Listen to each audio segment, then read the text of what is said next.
ఇది నన్ను స్టూడెంట్స్ ఎక్కువగా అడిగే క్వశ్చన్స్లో ఒకటి. సార్, డేటా ఇంజనీర్ బెటరా, డేటా అనలిస్ట్ బెటరా, నేను దేనికి వెళ్ళాలి? నా ఆన్సర్ ఏంటంటే, first data engineer, data analyst ఇద్దరు డేటాతో వర్క్ చేస్తారు, కానీ వాళ్ళ రెస్పాన్సిబిలిటీస్ మాత్రం చాలా డిఫరెంట్. నేను ఇది ఒక సింపుల్ ఎగ్జాంపుల్తో ఎక్స్ప్లెయిన్ చేస్తాను. ఒక సిటీని ఇమాజిన్ చేయండి. డేటా ఇంజనీర్ అంటే ఆ సిటీలో రోడ్స్, బ్రిడ్జెస్, హైవేస్ బిల్డ్ చేసే ఇంజనీర్ లాంటివాడు. డేటా అనలిస్ట్ అంటే ఆ రోడ్స్ యూజ్ చేసి డెస్టినేషన్కి రీచ్ అయ్యి అక్కడ నుండి వాల్యుబుల్ ఇన్ఫర్మేషన్ కలెక్ట్ చేసి డెసిషన్ తీసుకునే పర్సన్. ఇద్దరు ఇంపార్టెంటే, కానీ ఆ రోల్స్ మాత్రం different. Data engineer main responsibility ఏంటంటే డిఫరెంట్ సిస్టమ్స్ నుండి డేటా కలెక్ట్ చేయాలి, డేటాని క్లీన్ చేయాలి, ట్రాన్స్ఫార్మ్ చేయాలి, సెక్యూర్గా స్టోర్ చేయాలి, బిజినెస్కి కరెక్ట్ టైంలో అవైలబుల్ చేయాలి.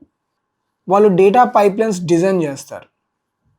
Cloud platforms, databases, Spark, data warehouses ఇలాంటి టెక్నాలజీస్తో వర్క్ చేస్తారు. సింపుల్గా చెప్పాలంటే right data right place right టైంకి రీచ్ అవ్వడం డేటా ఇంజనీర్స్ రెస్పాన్సిబిలిటీ. ఇక డేటా అనలిస్ట్ రెస్పాన్సిబిలిటీ ఏంటంటే ఆల్రెడీ ప్రిపేర్ అయిన డేటాని అనలైజ్ చేయడం, డాష్బోర్డ్స్ క్రియేట్ చేయడం, రిపోర్ట్స్ ప్రిపేర్ చేయడం, బిజినెస్ క్వశ్చన్స్కి ఆన్సర్స్ ఇవ్వడం, మేనేజ్మెంట్ బెటర్ డెసిషన్స్ తీసుకోవడానికి హెల్ప్ చేయడం. వాళ్ళు ఎక్కువగా SQL, Excel, Power BI, Tableau, statistics ఇలాంటి స్కిల్స్ని యూజ్ చేస్తారు. ఒక రియల్ వరల్డ్ ఎగ్జాంపుల్ చూద్దాం. అమెజాన్ లాంటి ఈకామర్స్ కంపెనీని ఇమాజిన్ చేసుకోండి.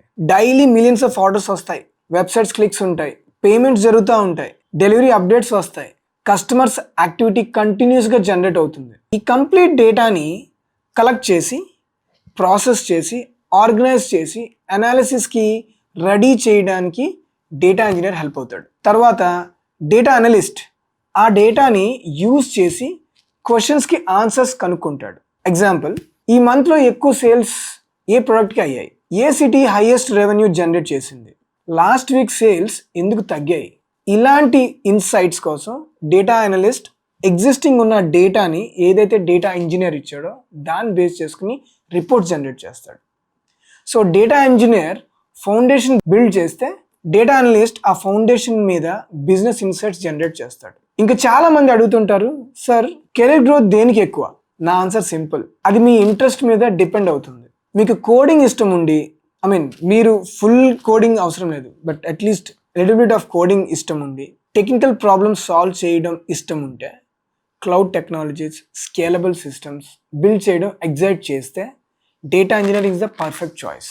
మీకు నెంబర్స్ అనలైజ్ చేయడం, ప్యాటర్న్స్ ఐడెంటిఫై చేయడం, డాష్బోర్డ్స్ క్రియేట్ చేయడం, బిజినెస్కి సజెషన్స్ ఇవ్వడం ఇష్టం ఉంటే data analytics is the better choice. Good news ఏంటంటే రెండు కెరీర్స్కి డిమాండ్ చాలా స్ట్రాంగ్గా ఉంది. నా ఒక పాయింట్ ఏంటంటే శాలరీ చూసి కెరీర్స్ చూస్ చేసుకోకండి, ట్రెండ్ చూసి కూడా చూస్ చేసుకోకండి, మీ ఇంట్రెస్ట్ని బట్టి చూస్ చేసుకోండి. ఎందుకంటే డైలీ ఎంజాయ్ చేస్తూ వర్క్ చేయగలిగితేనే కెరీర్లో లాంగ్ టర్మ్ సక్సెస్ఫుల్ అవుతారు మీరు. ఫైనల్లీ నేను ఒక లైన్ చెప్తాను, డేటా వాల్యుబుల్ అవ్వాలంటే రెండు జరగాలి. డేటా అవైలబుల్ ఉండాలి, ఆ డేటాని అండర్స్టాండబుల్ లాంగ్వేజ్లో రిపోర్ట్ చేయగలగాలి. డేటా ఇంజనీర్స్ డేటాని అవైలబుల్ చేస్తారు, డేటా అనలిస్ట్ డేటాని అండర్స్టాండబుల్ లాంగ్వేజ్లో రిపోర్టింగ్ చేస్తారు.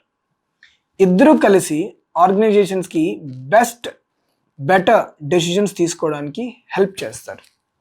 ఇలాంటి డేటా ఇంజనీరింగ్ వీడియోస్ కోసం మా ఛానల్ని సబ్స్క్రైబ్ చేసుకోండి, మీ ఫ్రెండ్స్కి షేర్ చేయండి. This is Ravi signing off.